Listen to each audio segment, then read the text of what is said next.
But Congresswoman Maloy is related to rancher Cliven Bundy.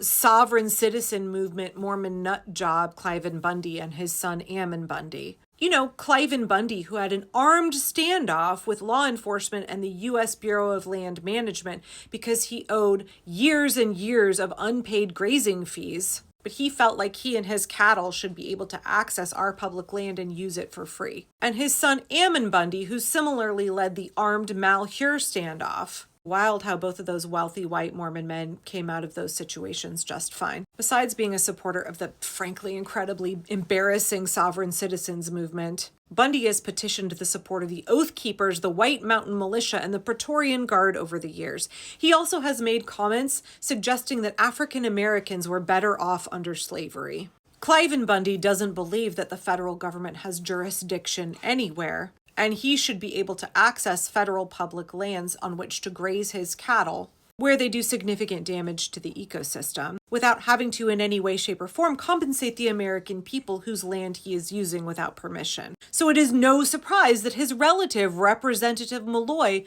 wants to sell off land that belongs to the American people, without our permission, to private developers.